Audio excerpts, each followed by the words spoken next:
Assalamualaikum warahmatullahi wabarakatuh. Kami dari kelompok 12.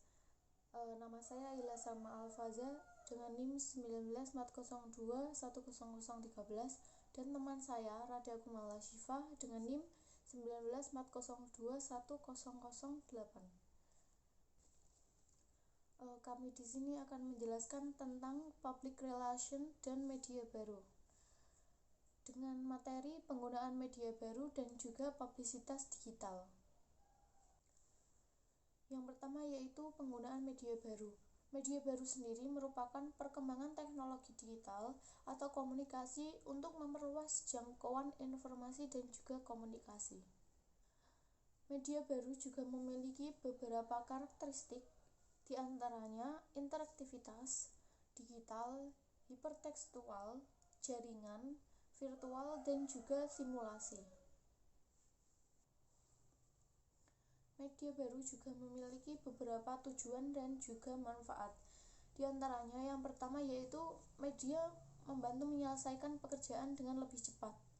Yang kedua yaitu memudahkan mengakses segala informasi. Yang ketiga digunakan untuk berbisnis ataupun bekerja. Yang keempat memudahkan dalam berkomunikasi dengan orang lain.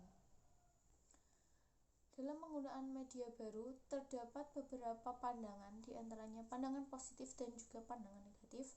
Di dalam pandangan positif sendiri, yaitu media sangat berguna dalam penyebaran atau penyampaian informasi secara cepat, sehingga mudah dan lebih cepat untuk diolah. Dalam pandangan negatif sendiri, yaitu adanya hoax atau berita palsu, informasi palsu, dan juga kekerasan dalam dunia maya. Dan masih banyak terdapat hal lain. Selanjutnya akan dijelaskan oleh teman saya tentang publisitas digital. Baik, di sini saya sebagai Rada Kumala Syifa akan melanjutkan sebagian materi yang sudah dijelaskan oleh teman saya, yaitu Ila Salma Alfaza. Nah, selanjutnya ada publisitas digital. Yang pertama, kita mulai dengan pengertian dari digital. Digital ini merupakan proses melakukan kegiatan publikasi dengan gratis melalui media internet untuk menyebarluaskan konten sehingga memudahkan masyarakat untuk melakukan promosi. Nah, digital PR ini menggunakan internet untuk menyebarluaskan konten. Perkembangan internet telah membantu menyebarluaskan informasi secara cepat. Kehadiran internet ini telah mengubah cara masyarakat berkomunikasi sehingga memudahkan public relation untuk menyebarluaskan pesan yang ingin disampaikan. Selanjutnya ada pengertian dari publisitas, yaitu merupakan publikasi yang menggunakan media massa sebagai sarana penyebarluasan informasi. Publisitas merupakan publikasi perusahaan yang dimuat media massa. Namun selama ini terdapat beberapa tanggapan bahwa publikasi dan publisitas kegiatan yang sama padahal cenderung berbeda. Nah, perbedaan ini terletak pada media yang digunakan. Publisitas adalah publikasi perusahaan yang dimuat media massa. Dengan demikian, maka pengertian publikasi lebih luas dan publisitas adalah bagian dari aktivitas publikasi. Selanjutnya terdapat dari keuntungan publisitas. Yang pertama ada publisitas dapat menjangkau orang-orang yang tidak mau membaca sebuah iklan.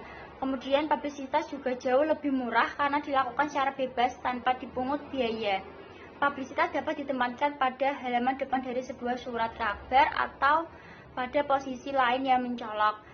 Selanjutnya ada kerugian publisitas, yaitu yang pertama tidak dapat dikontrol dan tidak dapat mengontrol jenis informasi yang dibuat. Seperti yang sudah dijelaskan bahwa publisitas menawarkan beberapa keuntungan, antara lain tidak ada pengeluaran biaya untuk berita yang disiarkan. Walaupun dikatakan tidak ada pengeluaran biaya, namun pada kenyataannya bukan berarti 100% publisitas perusahaan tidak mengeluarkan biaya.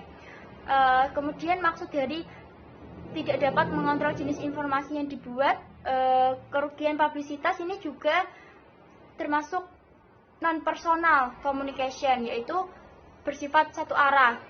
Yang dimaksud adalah informasi yang dibuat di media di mana khalayak bisa membaca atau melihat tanpa ada dialog interaksi secara langsung.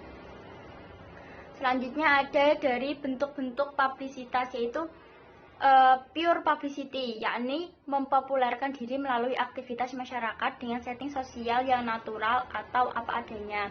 Kemudian free ride publicity, yaitu publisitas dengan cara memanfaatkan akses atau menunggangi pihak lain untuk turut mempopulerkan diri.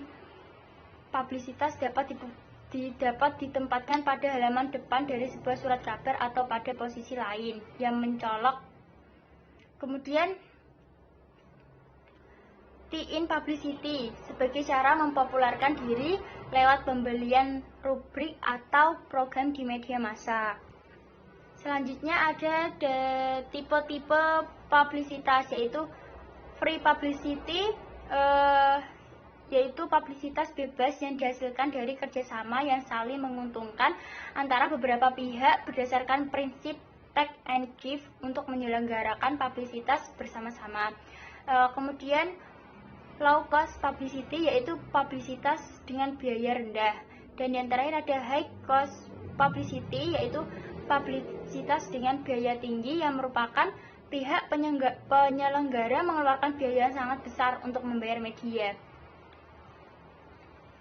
Berikut adalah pemaparan materi dari kita berdua. Apabila ada salah ataupun pengucapan kata, mohon dimaafkan. Terima kasih. Wassalamualaikum warahmatullahi wabarakatuh.